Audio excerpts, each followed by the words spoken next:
इस कार्यक्रम के पुण्यार्चक हैं स्वर्गीय श्री मिश्री लाल जी जैन, स्वर्गीय श्रीमती कमला देवी जैन एवं स्वर्गीय श्री सोहन लाल जी जैन। स्वर्गीय श्रीमती लाड़ देवी जैन की पुण्य स्मृति में पुत्र पुत्रवधु महावीर प्रसाद, इंदिरा देवी, पदम कुमार, सुनीता, पौत्र पौत्रवधु अक्षत संजोली, पौत्र पौत्री रानू, खुशबू, सम्यक, पीयूषा एवं समस्त कासलीवाल परिवार, बीजवाड़, केकड़ी, बुआजी श्रीमती चेतन देवी कटारिया, दूनी, श्रीमती लाड़ देवी पाटनी, वंथली, टोंक, पुत्री दामाद श्रीमती शिमला, श्री अशोक बाकलीवाल छाबड़िया, श्रीमती पद्मा राजेश कटारिया, नासिरदा, पौत्री दामाद प्रियंका रौनक चूड़ीवाल, दोहित्री मेहका, अजमेर।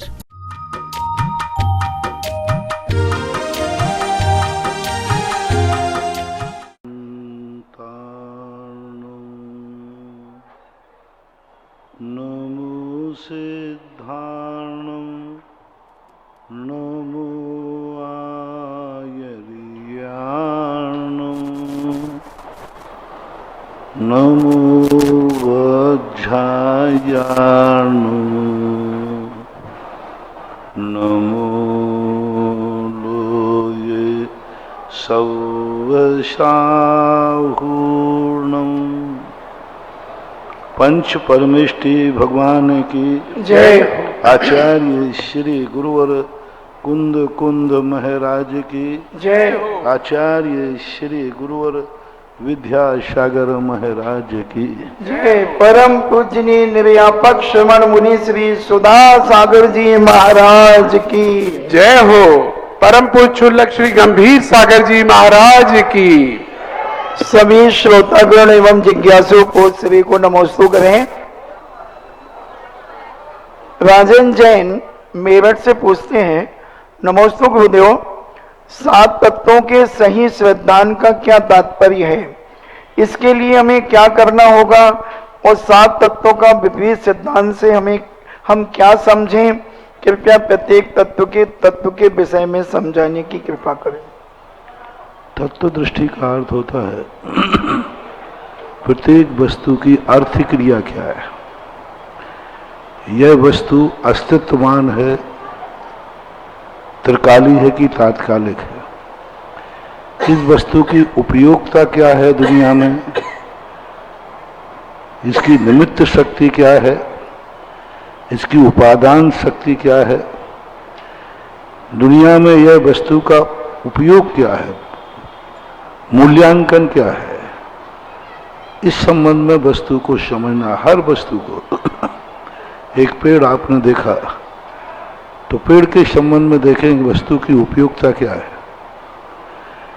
यह इसकी अस्तित्व कैसे है, यह कैसे किस रूप में है, कौन सा जीव है। जितना गहन उतरते जाएं तत्व उतना ही विस्तृत होता जाता है। तत्व की कोई सीमा नहीं होती, क्योंकि वस्तु तत्व के रूप में जब परिणत करती है तो असीम हो जाती है, कोई अंत नहीं होता। वस्तु एक है लेकिन तत्व असीम है, वही वस्तु तत्व में अनंत रूप में परिणत हो जाती है। जैसे अपन जीव हैं, अभी यहाँ आए तो मनुष्य रूप में परिणत हो गए, देव जाएंगे तो देव रूप में परिणत हो जाएंगे, मुनि व्रत ले लिया तो मुनि रूप में परिणत हो गए, केवल ज्ञान प्राप्त करें तो अरहंत रूप में परिणत हो गए, सिद्ध। कितने परिणमन होंगे, कितने परिणमन हम कर चुके हैं। उन सारे परिणमनों की शक्ति का ज्ञान करना। दूसरा, हमारा इससे क्या संबंध है, हमारे लिए यह कितनी उपयोगी है, और जो उपयोग हम ले रहे हैं तो क्या यह वस्तु इसलिए बनाई थी। माचिस की काड़ी लेते हुए, एक फॉर एग्जाम्पल, तत्व दृष्टि, आप माचिस की काड़ी ले ली, आपने नोट ले लिया, नोट का तत्व दृष्टि समझ में आ जाएगी। आपके पास 1 लाख रुपया है, रहने के बाद आपको अब तत्व दृष्टि प्राप्त करना है। ये नोट कागज का है, पर 1 लाख की कीमत क्यों है इसकी? किसने छापा है, किसने इस कागज का मूल्य किया? सरकार ने किया। क्यों किया? एक कागज को 1 लाख का मूल्य क्यों दिया? किस लिए बनी ये मुद्रा?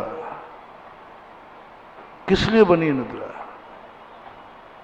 किन किन कार्यों के लिए बनी मुद्रा, इसके संबंध में अर्थशास्त्र में पढ़ी है। अब तत्व दृष्टि है कि जिसके लिए मुद्रा बनी है मैं उसी का उपयोग करूंगा, अन्य रूप में नहीं करूंगा। माचिस की काड़ी आपके पास है तो सबसे पहले पूछो कि माचिस बनाई क्यों गई, क्या कारण था इसको बनाने का?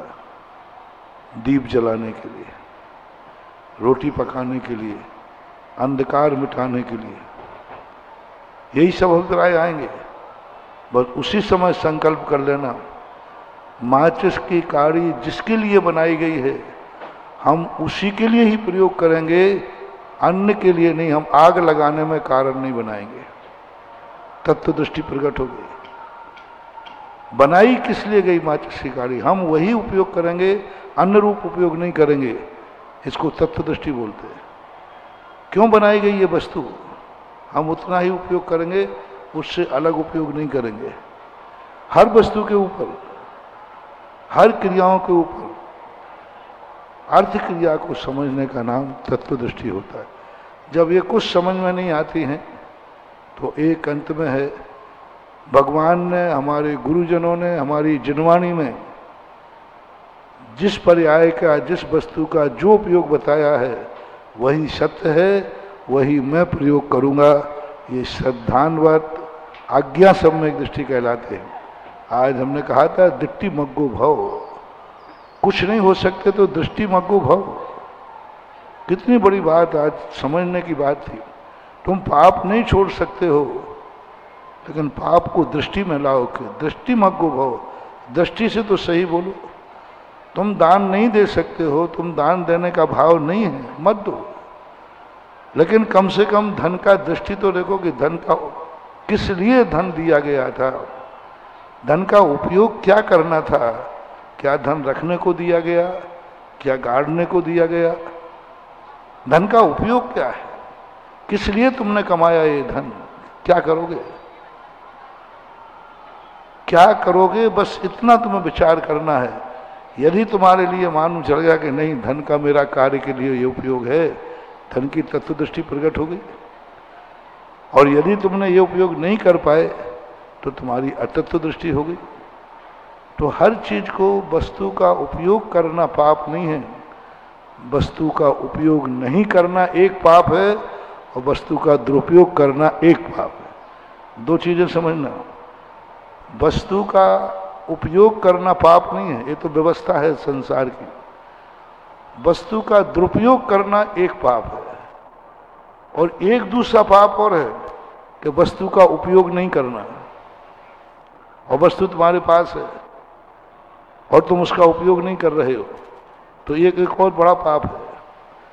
उपयोगिता ह्रास नियम। जैसे मान लीजिए आपके पास धन है और आपने धन का उपयोग नहीं किया, तो कर्म सिद्धांत भी कहता है और अर्थशास्त्र भी कहता है धन एक दिन तुम्हारे पास से गायब हो जाएगा।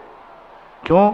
मैंने धन से कोई पाप किया क्या, मैंने धन से कोई बुरा कार्य किया? नहीं, बुरा कार्य तो नहीं किया, लेकिन तुमने धन का उपयोग नहीं किया। उपयोगिता ह्रास नियम एक इकोनॉमिक्स का सिद्धांत है। वह धन तुम्हारे यहाँ से विलय को प्राप्त हो जाएगा, क्योंकि यहाँ कोई उपयोग नहीं है, इसका कोई उपयोग नहीं है। जो वस्तु हम ग्रहण करते, यदि हम उसका उपयोग न करें तो वस्तु हमारी जिंदगी से समाप्त हो जाती है। वो पुण्य भी हमारे यहाँ से खत्म हो जाएगा।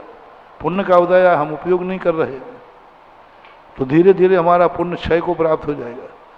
तो बहुत अच्छा मोटिवेशन दिया आज अभी जिज्ञासा में आया। वस्तु को यदि तुम या तो वस्तु का त्याग करो, धन कमाओ मत, भोजन करो मत, माचिस खरीदो मत, मकान बनाओ मत, कोई मतलब नहीं। यदि तुम्हें ये सब करना है, कर रहे हो, तो सबसे पहले इसका उपयोग क्या है। दुरुपयोग तो करना ही नहीं। दुरुपयोग यदि करते हैं, जो वस्तु जिसके लिए बनाई गई है उससे हम अन्य रूप उपयोग करते हैं, तो हमारे लिए सबसे बड़ा अभिशाप देती है वह वस्तु, और अभिशाप दे करके तुम्हारा सब कुछ नाश कर देगी, क्योंकि तुमने वस्तु का दुरुपयोग किया है। और यदि तुमने वस्तु का उपयोग नहीं किया है तो तुम्हारा नाश तो नहीं करेगी वस्तु, लेकिन वो पुण्य, वो वस्तु तुम्हारी जिंदगी को छोड़ के चली जाए। वो पुण्य छोड़ देगा, वो लक्ष्मी छोड़ देगी, वो धन छोड़ देगा। बोले क्या करूंगा इसके पास जाके, इसके यहाँ तो कोई उपयोग है ही नहीं। अपन कहते ना इस वस्तु का कोई उपयोग नहीं है तो कबाड़े में डाल देते। ये पूरी सृष्टि में यही है, या तो तुम त्याग करो नहीं तो उपयोग करो। या तो धन का त्याग कर दो, कोई आपत्ति नहीं, कोई धन कमाना जरूर नहीं, लेकिन तुम कमा ही रहे हो तो धन का उपयोग करो। उपयोग करो। बड़े बड़े सेठ धन कमा के रख जाते, मर के उसी खाने में सांप हो जाते। सुने हैं कि नहीं? क्यों हो गए? क्यों हुए? क्योंकि धन का उपयोग नहीं किया। या तो कमाना ही, कमाया मत करो, इतना ही कमाओ जितना जरूरी है। यदि आ रहा है तो उसका उपयोग करो, अन्यथा समाप्त हो जाएगा ये धन। अरुण जैन पाटन से पूछते हैं, नमोस्तु महाराज जी, पूजा करना चाहिए तन मन धन और भाव से, लेकिन कैसे की जाए तन मन भाव से पूजा? और इसमें हर चीज में ध्यान रखना जो अभी मैंने मोटिवेशन दिया है। आपने रोटी बनाई है, या तो रोटी खाओ, दुरुपयोग करना नहीं, गलत व्यक्तियों के लिए नहीं बनाई, गलत के लिए देना नहीं। और तुम कहो कि महाराज मैंने बनाई लेकिन खाऊंगा नहीं, नहीं, गलत बात है। बनाई है तो आपको खाना पड़ेगी। आप कहो बना तो ली मैंने लेकिन खाएंगे नहीं, तो रोटी तुम्हें छोड़ के चली जाएगी। एक दिन ऐसा आएगा तुम रोटी को तड़फोगे, तुम्हारे लिए भूख लगी होगी, रोटी खा नहीं पाओगे, रोटी तुम्हारे पास नहीं होगी, क्योंकि तुमने एक बार रोटी बनाकर खाई नहीं थी। बोले नहीं खाना, बनाई क्यों आपने? दुरुपयोग करना नहीं और उपयोग से रहे तो नहीं। सब में, किसी भी चीज में हो, चाहे पानी के गिलास में क्यों ना हो, आपने पानी का गिलास कुएं से भर के रख लिया और फिर पानी का पानी नहीं पीना, तो भरा क्यों आपने? दुरुपयोग तो करने नहीं। ऐसा नहीं कि तुम नाली में फेंक दो, महाराज हम नाली में उड़े, ये गलती करना मत। जैन दर्शन का बहुत बड़ी चीज, महाराज पानी भर लिया तो अब क्या करें? महाराज अब यार नाली में फेंक देते, आप क्या बात करते हो? ये दुरुपयोग है। भरा काय के लिए था? पीने के लिए, उपयोग के लिए। उपयोग किया नहीं, और फिर तुमने उपयोग भी नहीं किया तो जल कहता फिर मुझे भरा क्यों, मुझे कुएं से अलग किया क्यों?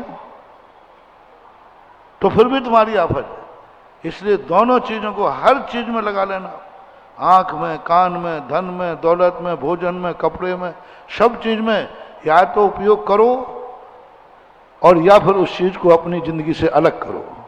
या तो जिंदगी से अलग करो, और नहीं तो बना लिया है तो खाओ, अन्यथा बनाया क्यों? बनाओ मत ना, कमाओ मत ना, फिर कोई देने की जरूरत नहीं है। ऐसा पूजा की बात क्या कहते? पूजा तन मन धन और भाव से किस प्रकार की जाए? ना, तन मन धन से सब आनंद की बातें हैं। पूजा में जब आनंद आता है, आह्लाद आता है, तो व्यक्ति का मन उसमें लगता ही है। जिस कार्य में आनंद की अनुभूति होती है उस समय व्यक्ति सब कुछ भूल जाता है, कुछ भी याद नहीं रहता उसको। तो यदि तुम्हें आनंद आ रहा है तो तुम्हारा मन लगेगा ही लगेगा उसमें। मजबूरी में कर रहे हो, भय से कर रहे हो, लोभ से कर रहे हो, किसी के कहने पे कर रहे हो, तो मन नहीं लगेगा। और जब किसी चीज में मन लगे और आनंद आ जाए, फिर वहां कोई धन की कीमत नहीं होती, फिर कोई कीमत नहीं होती। फिर जो व्यक्ति को पसंद भर आ जाए चीज, उसके लिए लोग सब कुछ मिटा देते हैं, पूरी जायजा लगा दे। जैसे जिंदगी से अपन को प्रेम है तो डॉक्टर कुछ भी पैसा मांगे अपन दे देते थे। प्रेम होना चाहिए। अभी हमने तुम्हारे यहाँ एक हॉस्टल का सुना कि जब चतुर्मास में आए तो बोले उसके किराए कितना? बोले 4000। फिर बाद में बोले चतुर्मास स्थापना हुई तो 8000 हो गया। अभी बीच में 3-4 दिन की छुट्टियां थी तो बोले इस होटल का किराया 24,000 हो गया। मैंने कि मतलब होटल वही है, 4,000, 8,000, एकदम 24,000। तो मैंने कहा 4,000 की 24,000 में कौन लेगा? बोले मेरा 24,000 में खाली नहीं, 4,000 में खाली थी। जब 4,000 की थी तब खाली थी, अब 24,000 इसलिए कि भरी हुई है।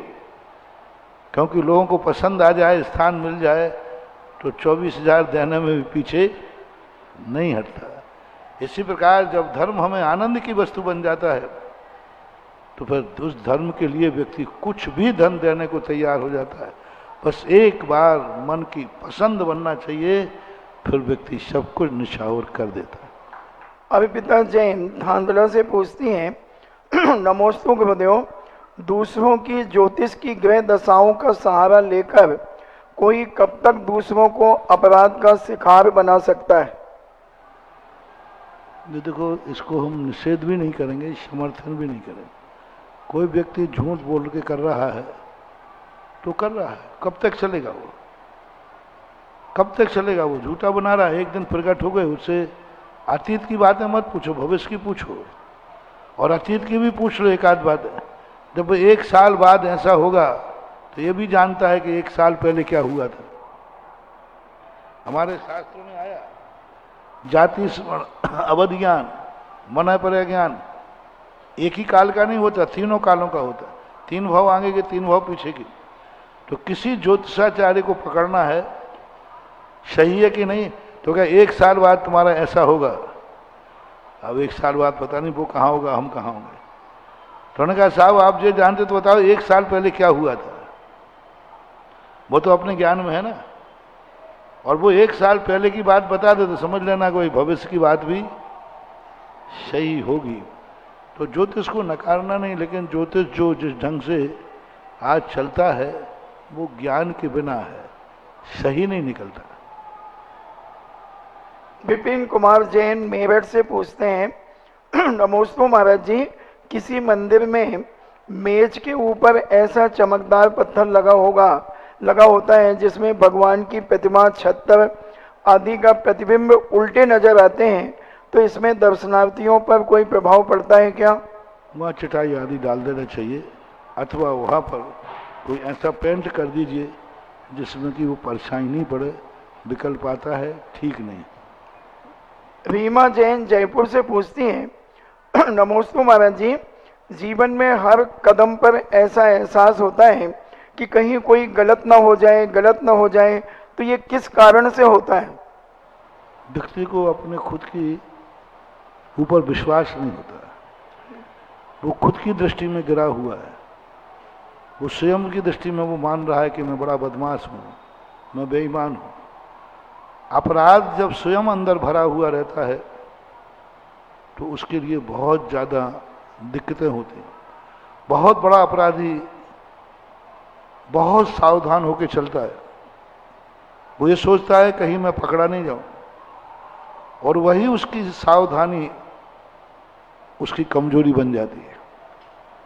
अपराधी क्या होता है कि वो इतना सावधान चलेगा कहीं मेरी गलती नहीं पकड़ी जाए, बस वहीं वो पकड़ में आ जाता है। और जो अपराधी नहीं होता वो सहज में चलता है उसको विकल्प ही नहीं आता कि कोई मुझे देख नहीं ले। एक बार एक पुलिस वाले ने कहा, पुलिस वाले से मैंने पूछा, मैंने कि आप लोग ऑफिसर थे, आप लोग अपराधी को पकड़ते कैसे? इतनी भीड़ में आप पकड़ लेते हैं, आपके पास कोई अलग से ज्ञान है या कोई मशीन है? बोले महाराज कुछ भी नहीं। फिर कैसे पकड़ते? बोले हम तो चौराहे पे खड़े हो जाते हैं और बस व्यक्ति की आंखें देखते रहते कौन हमें देख रहा है, और हमारे लिए देख करके उसने यूं ही किया, आजा बेटा। और जो अपराधी नहीं होता वो हमारे सामने से हमें धक्का देके निकल जाता है, उसको यही पता नहीं कि एसपी साहब खड़े हैं। उससे कहो कि साहब क्यों रे तुम तुझे धक्का दे रहा है? साहब मैंने तो देखा ही नहीं आपको, क्योंकि वो निरपराधी है।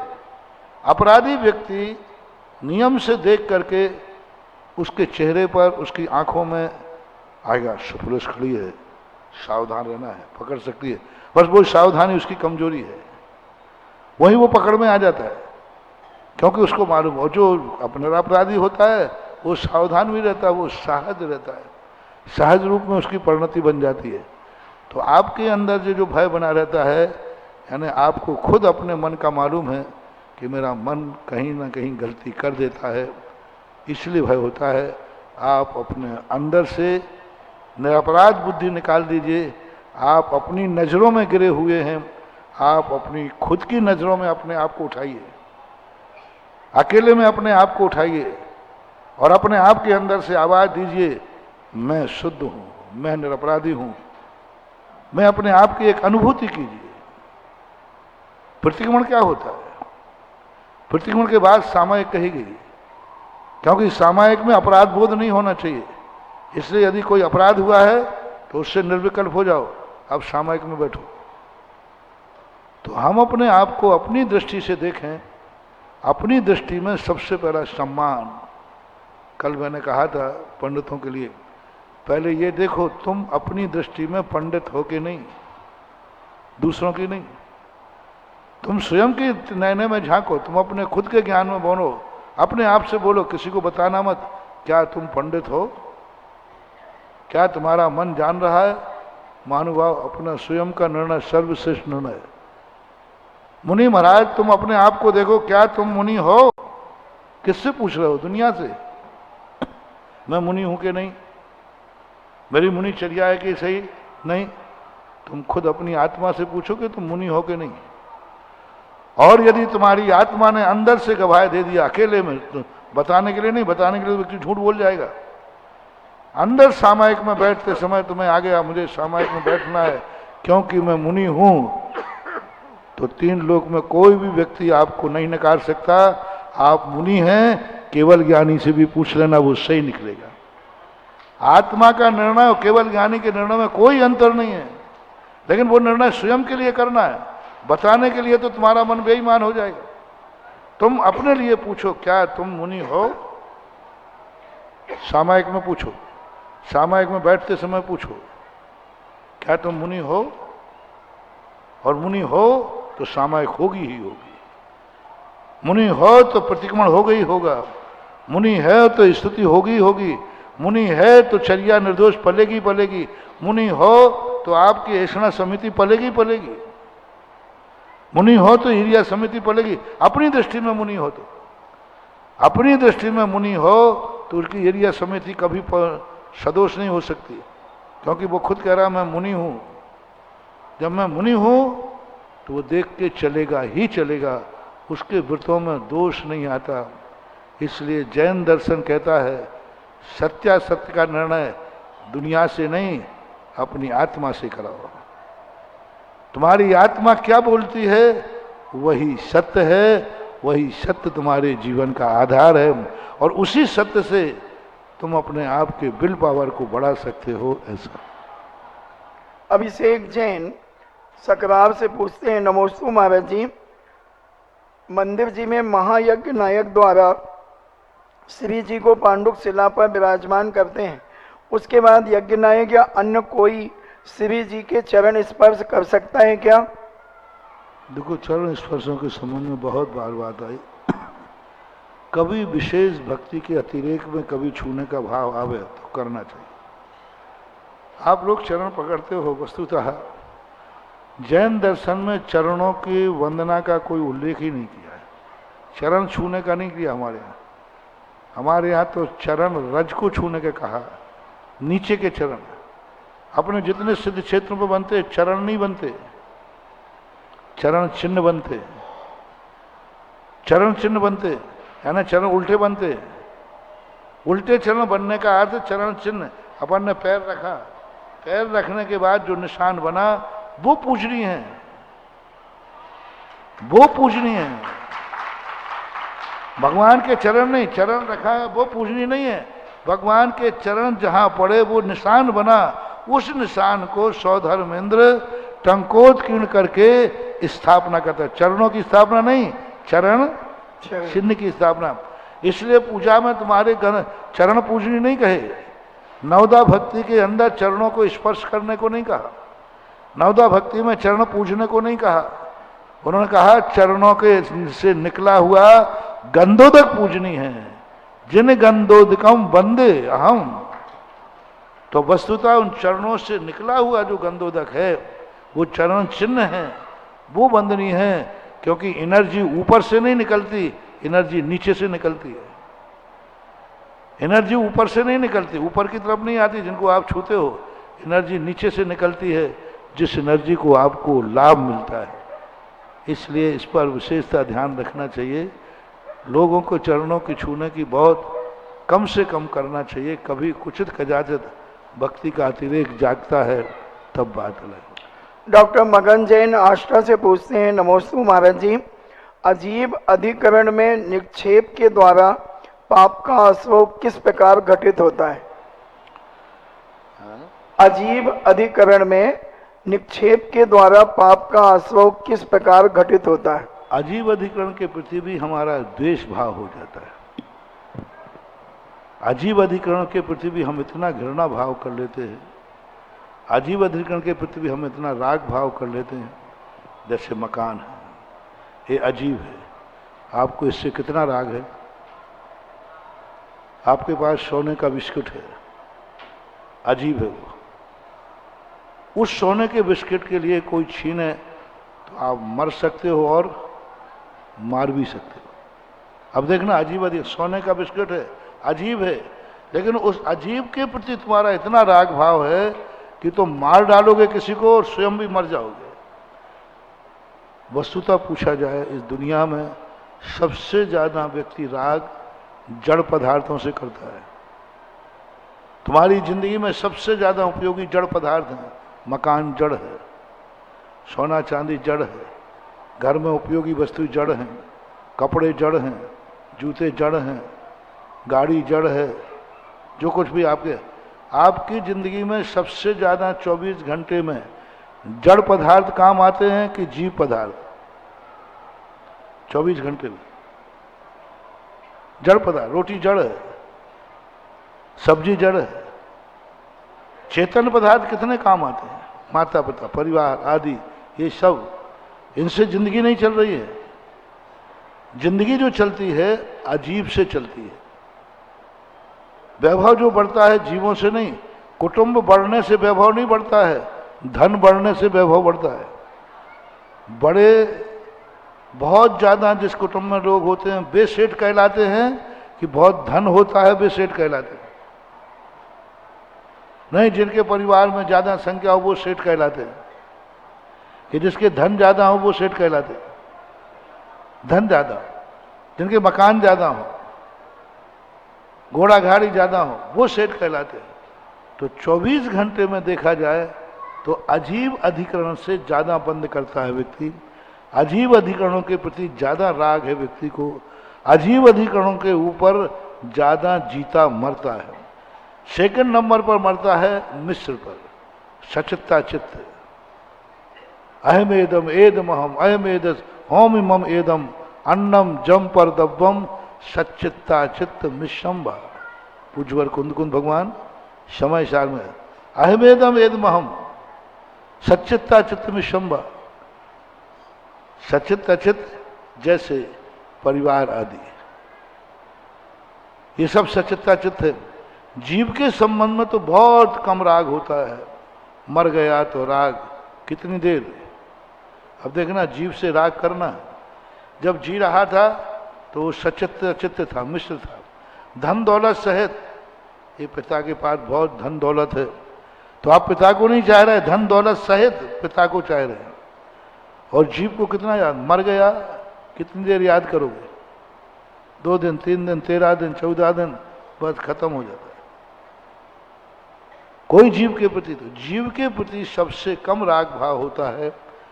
मिश्र के प्रति द्वितीय नंबर पर सबसे ज्यादा राग भाव अजीब अधिकरण होता है।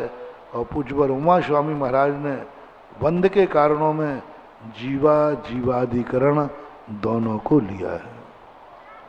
चलिएगा, जिज्ञासा समाधान के लाइव सेशन में आप सभी का स्वागत है।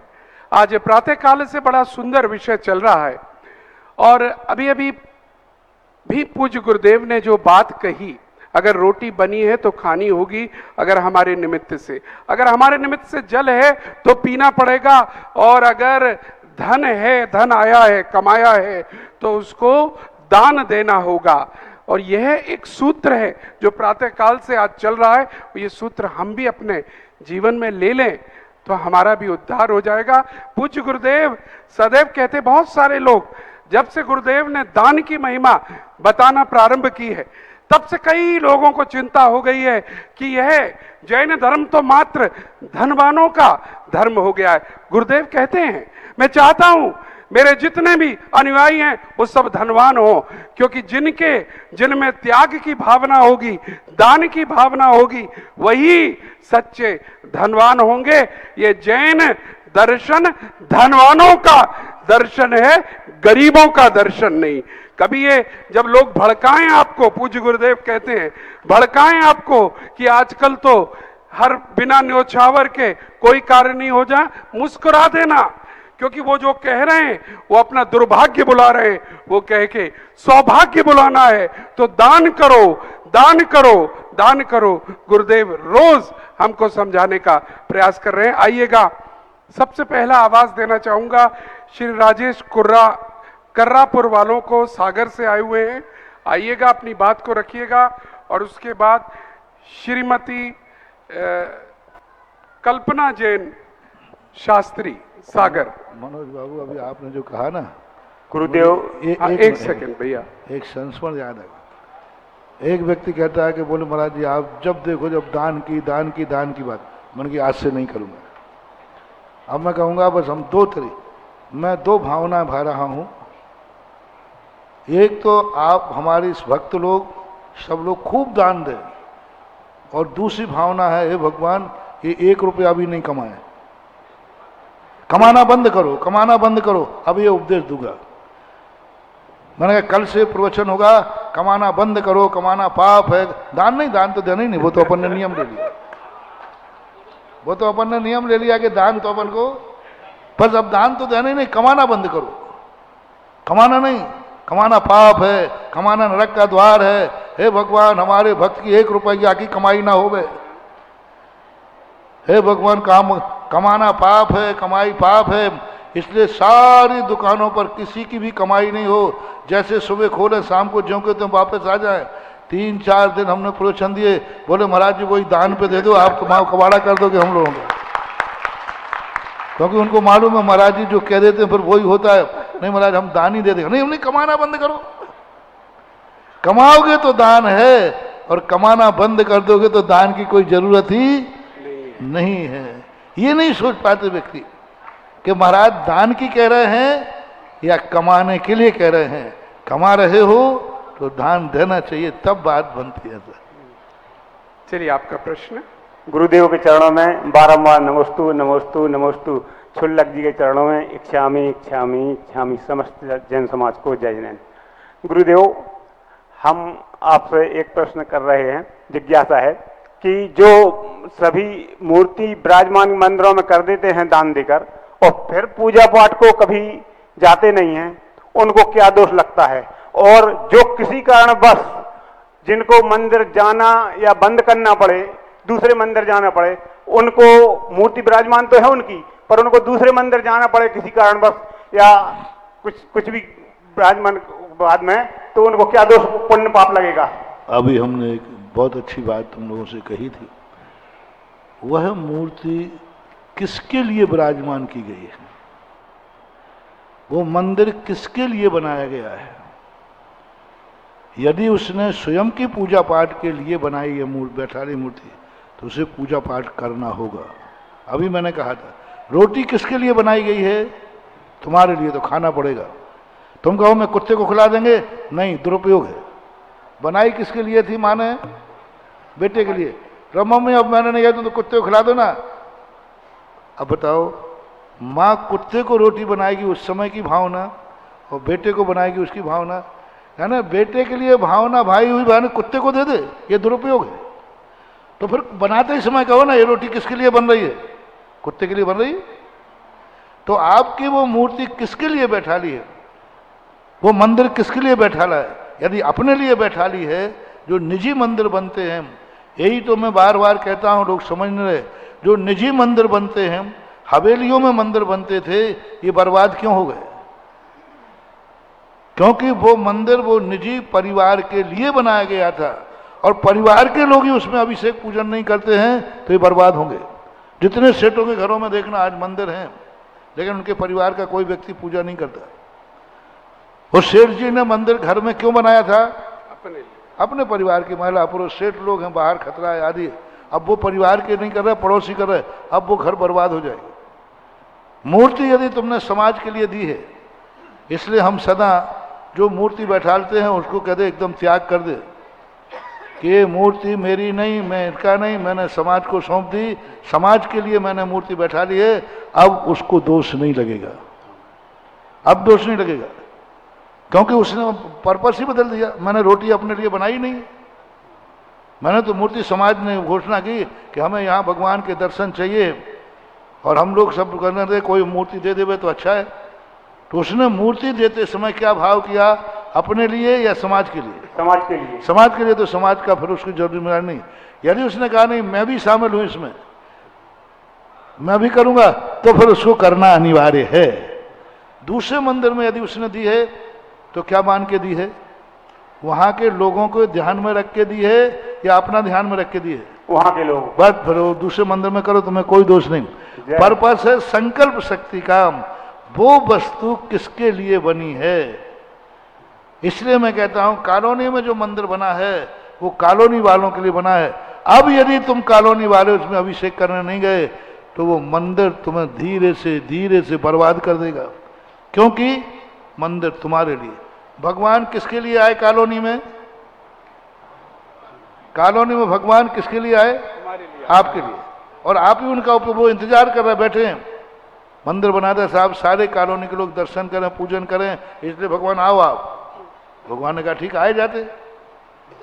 अब भगवान तो आ गए पूरी कॉलोनी को दर्शन देने और पट्टा कॉलोनी वाला आ ही नहीं रहा।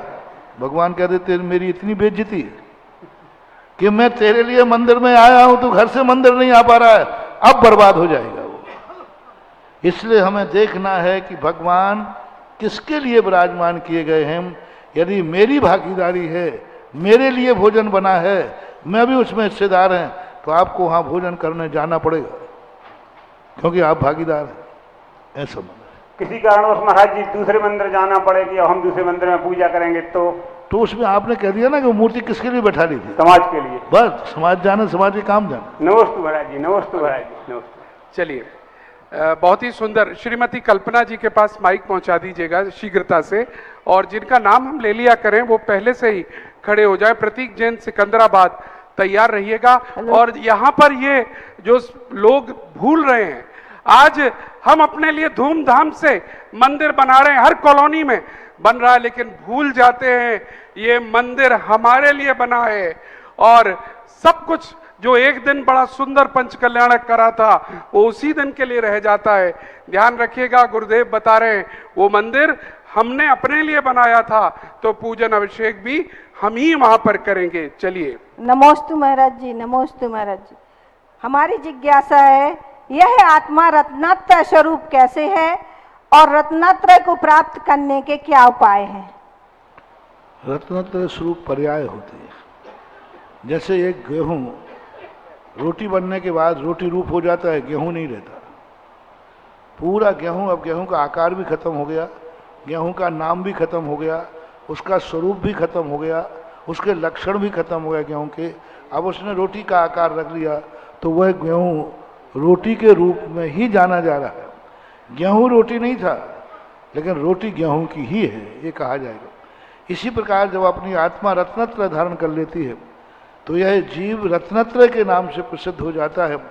रत्नत्रय है तो वहाँ जीव है, लेकिन जहाँ जीव है वहाँ रत्नत्रय हो ये कोई नियम नहीं है। तो जैसे गेहूं रोटीमय हो गया, ऐसा ही आत्मा रत्नत्रयमय हो जाती है। सब तरफ से वह रत्नत्रय का रूप हो जाता है, द्रव्य से, गुण से, पर्याय से रत्नत्रय।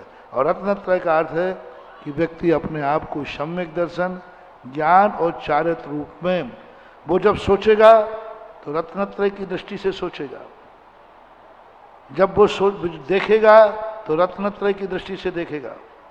आंख से देखेगा लेकिन रत्नत्रय की आंख से देखेगा, क्योंकि अब उसके पास रत्नत्रय आ गया। जब तक रत्नत्रय नहीं था देख रहा था कहीं रास्ते में कांटा तो नहीं है, और रत्नत्रय की आंख बनते ही देखेगा कहीं जीव तो नहीं है। अब देखना आंख वही है, लेकिन रत्नत्रय की आंख हो गई, मुनि महाराज की आंख हो गई। मुनि महाराज की जब तक आंख नहीं थी वो भी नीचे देख रही थी, लेकिन क्या देख रही थी? कंकड़, पत्थर, कांटा। और जैसे ही वो रत्नत्रय आया, आंख रत्नत्रय की हो गई। अब क्या देख रही है आंख? कांटा तो देख ही रही है, लेकिन जीभ भी देख रही है। ऐसे ही कान जब तक रत्नत्रय नहीं थे, कुछ भी सुन रहे थे, गाना, मौज मस्ती के, राग के, देश के, जैसे का रत्नत्रय के कान हुए, अब कान रत्नत्रयमय हो रहे हैं। कान रत्नत्रयमय। अब कानों में कोई ऐसे शब्द आएंगे, साधु सुनना बंद करेगा। क्यों? रत्नत्रयधारी को ये नहीं सुनना चाहिए। ऐसे ही बोलना, ऐसे ही खाना, खाने में रत्नत्रय हो गया। पूरी आत्मा रत्न भोजन कर रहा है। अब रत्नत्रय आएगा, रत्नत्रयधारी भोजन करेगा, 40 दोषों को टालेगा, 32 अंतरायों को टालेगा, जो कुछ भी चर्या है। अब भोजन में रत्नत्रय। लघु शंका जाएगा, रत्नत्रय। तुम लोग जाओगे, कहीं भी बैठ जाओगे, ना तुम्हें जीवों की चिंता है, ना कहेंगे। साधु जाएगा, लघु शंका में रत्नत्रय, सब कुछ देखेगा। यहाँ जीव जंतु तो नहीं है, पीछे लगाएगा, कोई जीव जंतु तो नहीं। अब देखना, लघु शंका जा रहा है, लघु शंका में रत्नत्रय को ध्यान आ गया, उसकी लघु शंका भी रत्नत्रय का रूप धारण करके करेगा। नहीं, यहाँ जीव हैं, नहीं करेगा। 24 घंटे सारी क्रियाएं जितनी भी उसकी चलती हैं, सब कुछ रत्नत्रयमय हो जाती हैं। जैसे गेहूं रोटीमय हो गया, ऐसे ही आत्मा रत्नत्रयमय हो जाती है। चलिए, श्री प्रतीक जैन सिकंदराबाद तैयार रहे, लेकिन उससे पहले यहाँ पर 3 घोषणाएं हमारे पास हैं जो भक्तांबर असीमित विधान के लिए हैं, सांगानेर के लिए।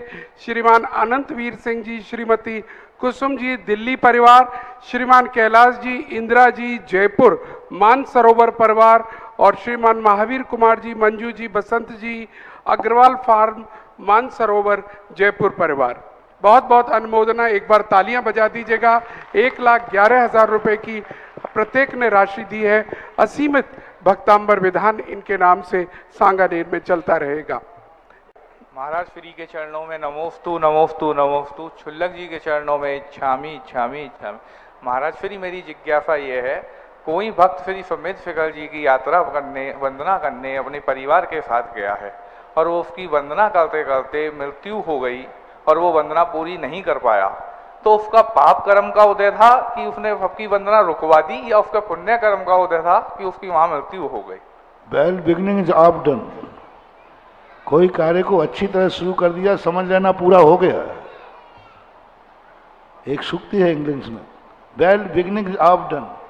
काम शुरू करते ही अच्छी तरह किया जाए तो समझ लेना चाहिए आधा पूरा हो गया। मेंढक भगवान के दर्शन करने गया पाखुड़ी लेकर के, लेकिन रास्ते में कुचल गया, लेकिन उसको फल भगवान के दर्शन करने का ही मिला।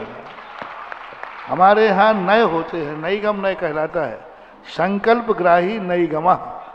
नईगमा का अर्थ होता है आपने जिस कार्य का संकल्प कर लिया, बस आपका उस समय से पुण्य का खाता शुरू हो गया। वो पाप का उदय भली रहा हो, लेकिन पाप का फल उसे नहीं मिलेगा। अंतराय तो आया, उदय तो पाप कर्म का ही है, लेकिन पाप कर्म का उदय तो है, लेकिन फल पाप कर्म का नहीं मिलेगा, फल तो पुण्य कर्म का मिलेगा। ऐसा जानना। नमोस्तु महाराज श्री। चलिए, मैं आवाज देना चाहूंगा श्रीमती वीनू जैन और इनके परिवार को बुलाना चाहूंगा, क्योंकि सौभाग्य मिल रहा है आपको भक्ति कलश स्थापना करने का।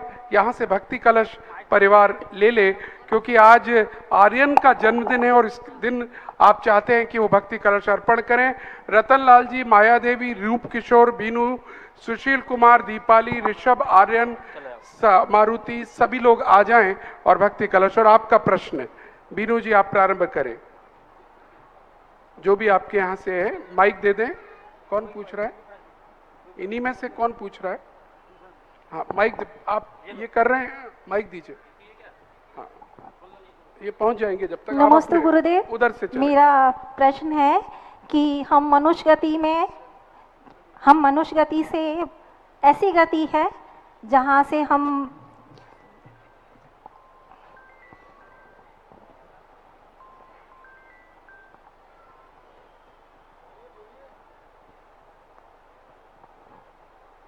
मतलब मनुष्य गति से एक ऐसी गति है जिससे हम मोक्ष की प्राप्ति कर सकते हैं, और फिर भी हम भगवान की जो पूजा पाठ भक्ति जो भी कुछ करते हैं वो इंद्र इंद्राणी के रूप में करते हैं, ऐसा क्यों?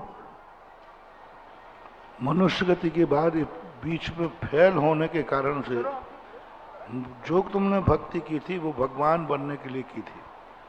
अब तुम उतने नंबर नहीं ला पाए तो उसको पुरस्कार के लिए देवगति दी जाती है।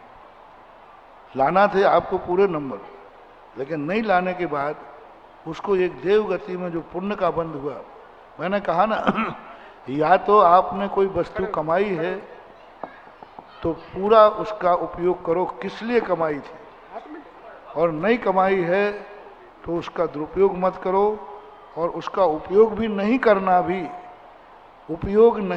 भी अपराध है। इसी प्रकार तुमने भक्ति पूजा जिसके लिए की थी उतने नंबर तुम नहीं ला पाए हो तो फिर कुछ ना कुछ पुण्य का बंध तो होता ही है। तो उस पुण्य बंध के कारण से या तो पुण्य क्षय करो, अन्यथा पुण्य बंधेगा तो स्वर्ग अधिक मिलेगा, ऐसा मान। नमस्ते गुरु। चलिए पंडित राजेंद्र कुमार जी, सुमन, सिद्धांत शास्त्री, सागर आ जाइएगा आपका प्रश्न, और इसके बाद सेठ विनोद जैन लोहारी वाले तैयार हो जाएं। परम पूज्य निर्यापक श्रमण मुनि पुण्य 108 सुधा सागर महाराज की जय। परम पूज्य गंभीर सागर जी महाराज की जय। महाराज श्री, प्रश्न है कि हम लोग शुभ काम करते रहते हैं, दिन रात पूजा पाठ करते हैं और स्वाध्याय भी करते हैं, उसके बावजूद भी दुर्ध्यान आता है हमेशा अपने जीवन में कि जीवन में शुद्ध ध्यान कम और दुर्ध्यान ज़्यादा आता है। दुर्ध्यान को छोड़ करके किस प्रकार का हमें चिंतन करना चाहिए कि शुभ ध्यान हमेशा बना रहे, लेकिन ये तो जीवन है, दुर्ध्यान आता ही रहता है महाराज। इसके लिए क्या होता है, दो प्रकार की दृष्टियां हैं। जिनकी उपादान दृष्टि हो जाती है उनके लिए निमित्त कुछ भी नहीं बिगाड़ पाता। कितने भी राग द्वेष के निमित्त मिल जाएं, उनका उपादान प्रभावित नहीं होता। शत्रु सामने खड़ा है, वार करने को तैयार है, नाश करने को तैयार है, लेकिन फिर भी उनके मन में क्षोभ उत्पन्न नहीं हो रहा है। शालिनी मांस नोच कर खा रही है, लेकिन क्षोभ उत्पन्न नहीं हो रहा है। सामने शत्रु उनको गालियां दे रहा है, उनकी निंदा कर रहा है, आलोचना कर रहा है, फिर भी उनको क्षोभ उत्पन्न नहीं हो रहा है, क्योंकि उनकी उपादान दृष्टि हो गई। और उपादान दृष्टि करने वाले पर निमित्त कभी प्रभावशाली नहीं होता। लेकिन यह उपादान दृष्टि गृहस्थ की संभव नहीं है। गृहस्थ के लिए असंभव भी नहीं कहूँगा, संभव नहीं है, कठिन है, बहुत कठिन है। गृहस्थ की शक्ति होती है निमित्त शक्ति। जैसा निमित्त जागता है वो वैसा ही परिणमन करने लग जाता है। उसके घर में आप देख लीजिए, आपको कितनी निमित्त दृष्टि है। सुबह उठ करके माँ बाप आपके सामने आ गए तो आपकी हरकत, आपका सोच, आपका विचार उसी प्रकार का होगा। दोस्त आ गया तो आपका विचार, आपका सब कुछ उसी प्रकार होगा। बेटा आ गया, आपका विचार, आपका सोच उसी प्रकार हो गया। गुरु महाराज आ गए, आपका सोच विचार, यानी आप स्वयं का उपादान कुछ नहीं है, आप निमित्त की कठपुतली बने हुए हैं। अब निमित्त तुम्हें जैसा मिलता है वैसे परिणाम। तो 24 घंटे तुम आर्तरोध ध्यान करने वाले के निमित्त के बीच में होते हो। जो धर्म ध्यान करने वाले निमित्त हैं उनके सामने कितनी देर होते हो? 24 घंटे में भगवान के सामने कितनी देर? आधा घंटे, 1 घंटे ज़्यादा। और गुरु मिल गए तो कितनी देर है? बहुत कम। स्वाध्याय है तो कितनी देर? आध घंटे, 15 मिनट। तो अब जो सदनिमित्त हैं, जब तुम्हारी निमित्त शक्ति जागी है तो धर्म ध्यान करने के लिए धर्मात्मा निमित्त चाहिए, क्योंकि बिना निमित्त के तुम्हारा परिणाम होगा नहीं। अब तुम्हारे पास जो 24 घंटे निमित्त हैं, आंखें देख रही हैं उनको जो राग द्वेष के कारण है, कान सुन रहे उनकी बातें जो राग द्वेष के कारण है, बातें कर रहे हैं उनसे जो तुम्हारे राग द्वेष के कारण है। तो 24 घंटे का जो सर्कल होता है उसके निमित्त शक्ति वाले का, वो निमित्त तुम्हारे लिए वैसे परिणाम करा देता है जैसा वो निमित्त होता है। तो एक निमित्त, ग्रस्त की निमित्त शक्ति जागती है, साधु की उपादान शक्ति जागती है। निमित्त मिलने पर भी वो प्रभावित नहीं होता। तो ये ग्रस्त के लिए अब इसलिए तो कहा जितना ज़्यादा से ज़्यादा मिल सके, अच्छे निमित्तों के बीच में रहोगे तो अच्छा परिणाम होगा, जैसे मंदिर में। नमोस्तु महाराज जी, नमोस्तु नमोस्तु। और अनुरोध करूंगा आदरणीय ब्रह्मचारिणी सुनीता दीदी, कृपया अपना प्रश्न को रखें, शीघ्रता से माइक पहुंचा दीजिएगा उधर।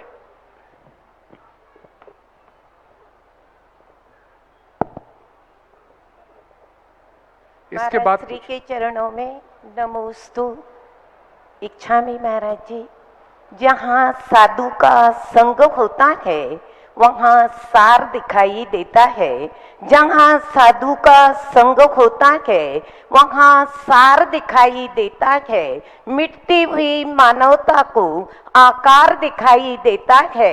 यूं तो होली और दशहरा दीपावली आते हैं और चले जाते हैं, लेकिन जिस जगह सुधा सागर जी जैसे संत विराजमान होते हैं वहाँ हर क्षण त्योहार दिखाई देता है। वहाँ हर क्षण त्योहार दिखाई देता है।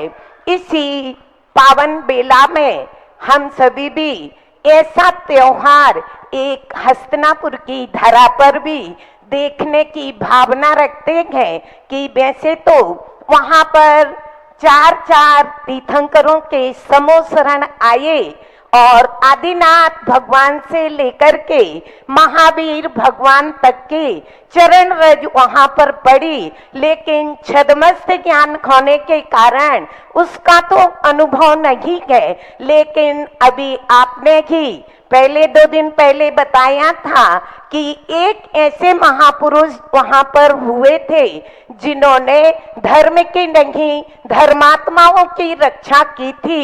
ऐसे विष्णु कुमार मुनिराज भी, उनका वहां पर जन्म और 6 चक्रवर्तियों की वो धरा है।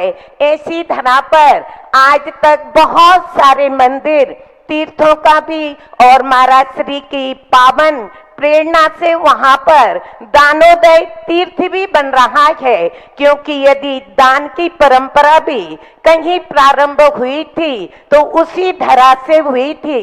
तो महाराज श्री आपके ऐसे ही उस समूसरण की कि उन वात्सल्यकारी विष्णु कुमार मुनिराज की भी कृति वहां पर तैयार हो और वो कृति आपके ही पावन चरण पड़ते ही वहां पर बन सकती है। तो इसी मंगल भावनाओं के साथ में सभी लोग वहां पर प्रतीक्षारत हैं।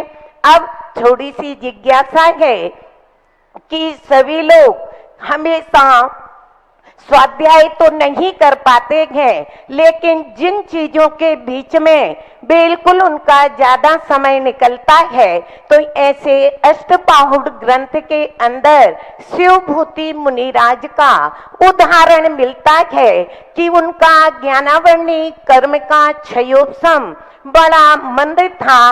और लेकिन जैसे ही उन्होंने तुष्मास भिन्नम दाल को देखते ही उनके अंदर ऐसी कैसी भावना जागृत हुई कि उन्होंने केवल ज्ञान की प्राप्ति कर ली। तो ऐसे हम सभी को भी मार्गदर्शन एवं वही भावना कि हम भी हर चीज को देख करके अपने उपयोग की धारा को उसी रूप में बना सकें। हमारे यहाँ 2 प्रकार के ज्ञान है, एक मति ज्ञान और एक शुद्ध ज्ञान। शुद्ध ज्ञान के 2 रूप हैं, द्रव्य और भाव। द्रव्य शुद्ध ज्ञान का क्षयोपशम होना हमारे यहाँ कोई मायना नहीं रखता, अभव्य को भी हो जाता है, मिथ्या दृष्टि को भी हो जाता है। लेकिन हमारे यहाँ भाव शुद्ध ज्ञान है, और भाव शुद्ध ज्ञान का 2 रूप होते हैं। एक तो स्वयं हर वस्तु को जानता है, दूसरा भाव शुद्ध है मैं कुछ नहीं जानता, जो जिनेंद्र जानते हैं वह सब मैं जानता हूं। जो जिनेंद्र ने कहा, जितना ज्ञान जिनेंद्र ने जाना, जैसा जाना वैसी ही दुनिया है, ऐसा जो आज्ञा सम्यक दर्शन होता है वो भी पूर्ण भाव शुद्ध ज्ञानी होता है। पूर्ण भाव शुद्ध ज्ञान। शिवभूति महाराज का भाव शुद्ध में कमी नहीं थी। अभी जैसे जिज्ञासा के प्रारंभ में कहा कि एक तो होता है जब वो व्यक्ति स्वयं जान लेता है, और एक जब स्वयं नहीं जान पाता है तो जम चई सक्कर्ण, जम से जितना जानता है उतना जम सक्कई तम की रही, जम क्षण सक्कई चा सद्धरण। तो शिवभूति महाराज का सिद्धांत था, ऐसे सिद्धांत था जैसे अपन लोग नमोकार मंत्र को जानते हैं, द्रव्य गुण पर्यायों से जानते हैं, 35 अक्षर 58 मात्राएं हैं जानते हैं, 5 पद हैं। अंजन चोर ने ये कुछ नहीं जाना, उसने इतना ही कहा जो सेठ जी जानते हैं वही मैं मानता हूं, वही सही है।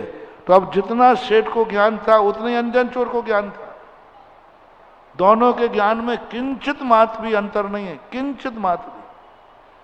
भाव शुद्ध में दोनों में कोई अंतर नहीं, बल्कि सेठ जी से ज्यादा भाव शुद्ध का ज्ञान अंजन चोर का ज्यादा था। नमोकार मंत्र नहीं जान रहा है फिर भी भाव शुद्ध उसका कितना प्रबल है।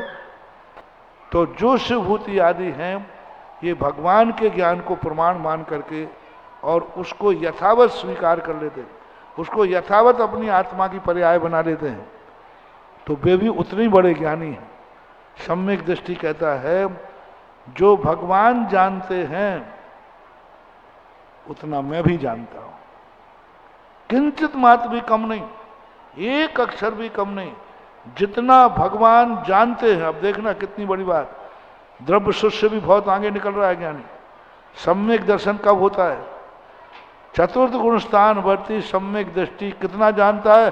जितना भगवान जानते हैं, कहते हैं उतना नहीं, द्वादशांग नहीं, जितना भगवान जानते हैं उतना सम्यक दृष्टि जानता है, मैं कुछ नहीं जानता हूं। सुनना, जितना भगवान जानते हैं उतना मैं भी जानता हूं, मैं कुछ नहीं जानता हूं, भगवान जानते हैं सो मैं जानता हूं। जितना भगवान, एक भी इद में वो दृश्य में वो, क्या गजब की बात पूज्यवर समंत भद्र महाराज ने कहा, इद में वो दृश्य में वो। भगवान जैसा आपने जाना, जितना जाना, जिसना स्वरूप में जाना, वैसा ही मैंने जान लिया। मानना, जिसे अपन मानना कहते, मानना नाम की पर्याय हमारे यहाँ नहीं है। मानना नाम की कोई पर्याय नहीं, वो ज्ञान की पर्याय ही है कि भगवान ने जान करके मैंने जान लिया है और वो अपनी आत्मा की पर्याय बना लेता है। इसलिए सम्यक दृष्टि का ज्ञान भी उतना ही बड़ा है जितना कि बड़े बड़े पंडितों के पढ़े हुए ज्ञान, बल्कि उनसे भी ज्यादा हो सकता है। ये भाव शुद्ध कहलाता है।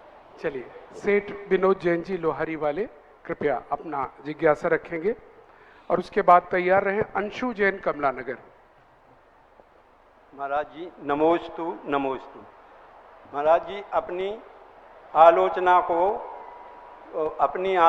को सफलता में कैसे बदले?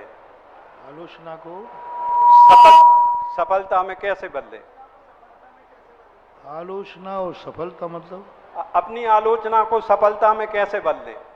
आलोचना जो किया है अपराध, उसकी आलोचना करो, आगे उस प्रकार का अपराध नहीं होना ही आलोचना की सफलता है। प्रतिक्रमण की सफलता क्या है? प्रत्याख्यान की सफलता क्या है? जो गलती हुई है उस गलती की पुनरावृत्ति नहीं होना ही आलोचना की सफलता है। और यदि आलोचना करने के बाद नहीं हो पा रही है, विफलता है। और क्या आलोचना की सफलता? जब यदि हमें किसी चीज की आलोचना हो गई, हमें मालूम चल गया ये दोष है, अब वो पुनरावृत्ति नहीं करना, यही सबसे बड़ी सफलता मानी जाती है।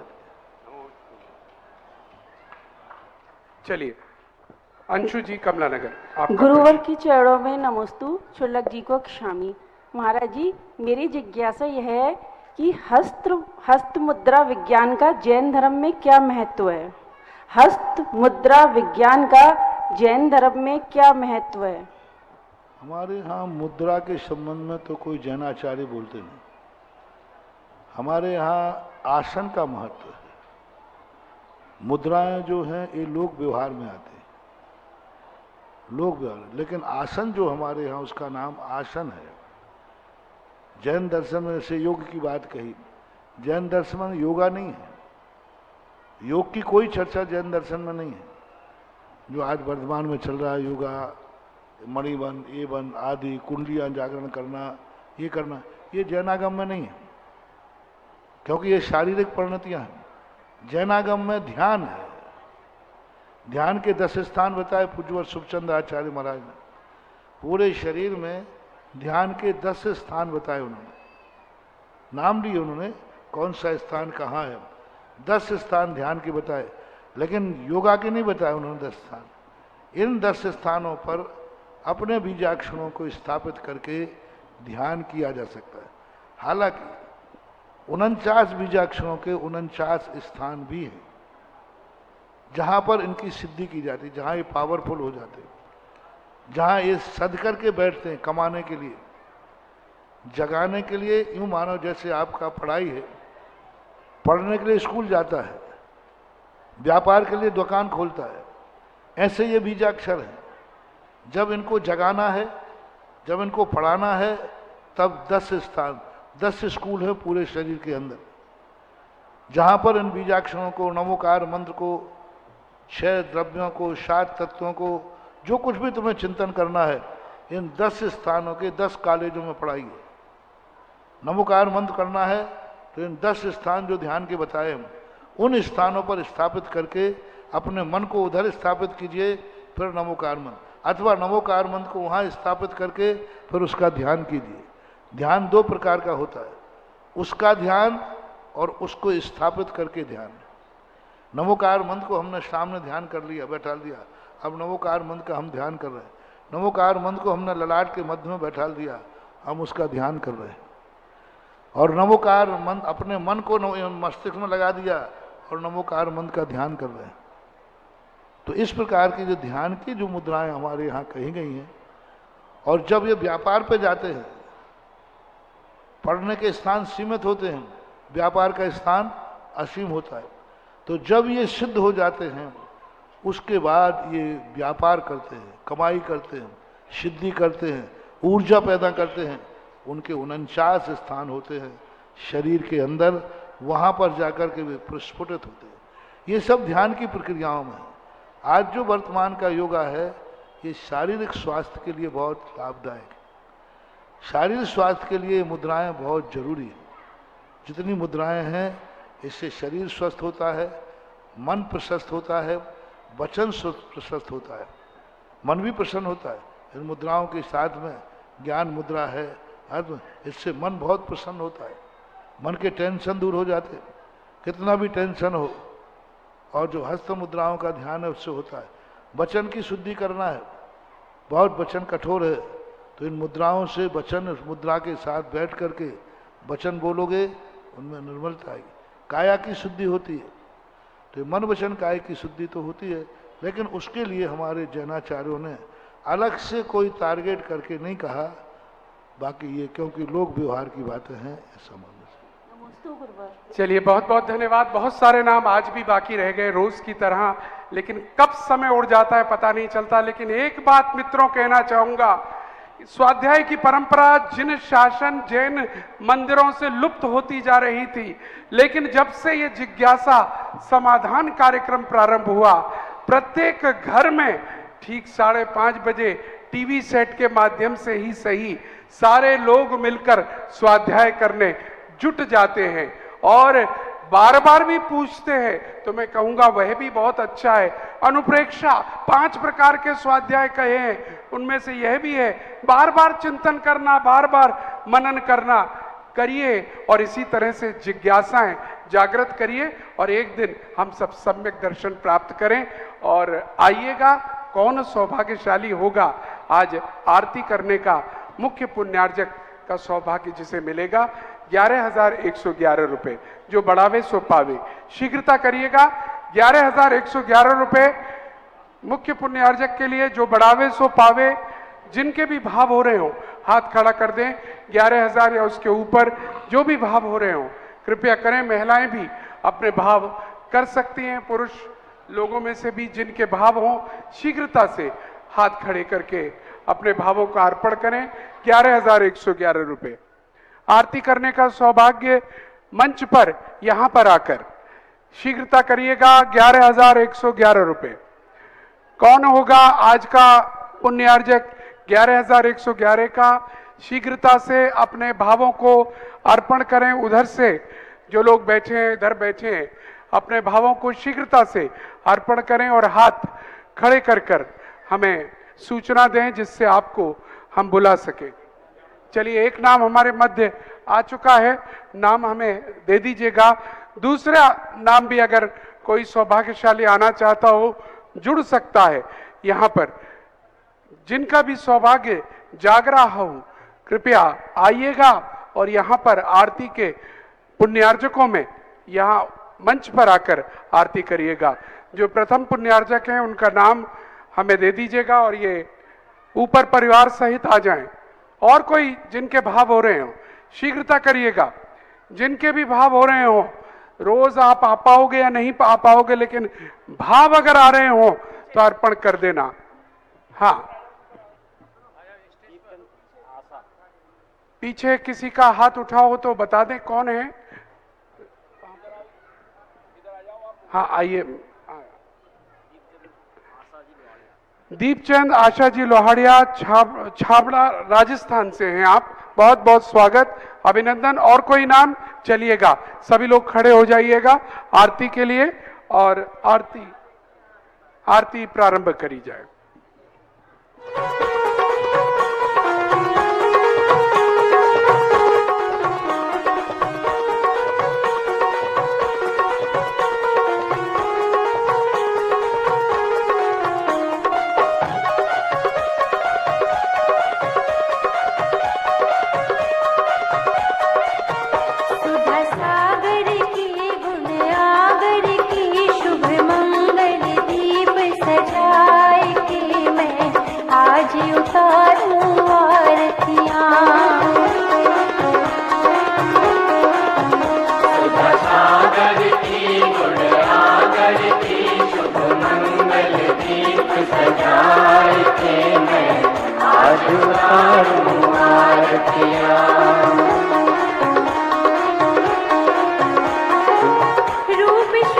श्री शांति देवी के गर्भ विषय मुनि आए। ईश्वर वारम जन्म लियो है, सब जन मंगल गाए। मुनिवर सब जन मंगल गाए। ना रागी की ना द्वेषी की ले, आत्म ज्योति जगाए हो मैं आज उतारूं आरतियाँ। सुधा सागर के गुण आगर के, शुभ मंगल दीप सजाए के मैं आज उतारूं आरतियाँ।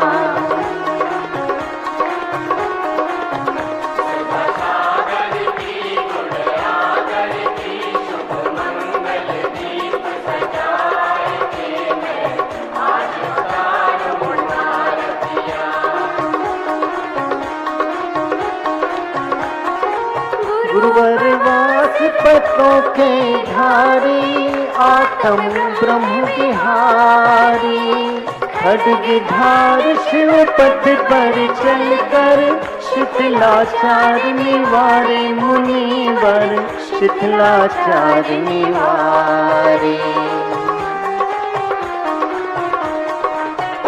ग्रह त्यागी की वैरागी की ले, दीप समन्ता थाल हो मैं आज उतारूं आरतियाँ। सुधा सागर के गुण आगर के, शुभ मंगल दीप सजाए के मैं आज उतारूं आरतियाँ।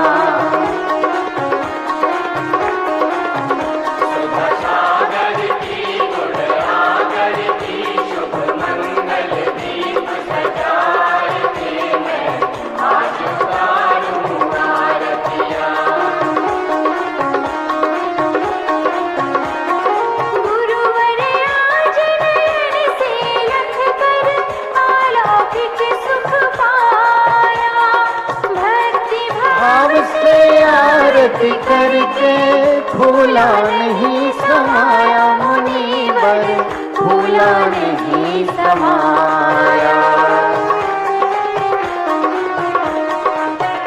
ऐसे ऋषिवर को ऐसे मुनिवर को कर वंदन बारंबार हो मैं आज उतारूं आरतियाँ। सागर के गुण आगर के शुभ मंगल दीप सजा। इस कार्यक्रम के पुण्यार्चक थे स्वर्गीय श्री मिश्री लाल जी जैन, स्वर्गीय श्रीमती कमला देवी जैन एवं स्वर्गीय श्री सोहन लाल जी जैन। स्वर्गीय श्रीमती लाड़ देवी जैन की पुण्य स्मृति में पुत्र पुत्रवधु महावीर प्रसाद, इंदिरा देवी, पदम कुमार, सुनीता, पौत्र पौत्रवधु अक्षत संजोली, पौत्र पौत्री रानू, खुशबू, सम्यक, पीयूषा एवं समस्त कासलीवाल परिवार, बीजवाड़, केकड़ी, बुआजी श्रीमती चेतन देवी कटारिया, दूनी, श्रीमती लाड़ देवी पाटनी, वंथली, टोंक, पुत्री दामाद श्रीमती शिमला, श्री अशोक बाकलीवाल, छाबड़िया, श्रीमती पद्मा राजेश कटारिया, नासिरदा, पौत्री दामाद प्रियंका रौनक चूड़ीवाल, दोहित्री, मेहका, अजमेर।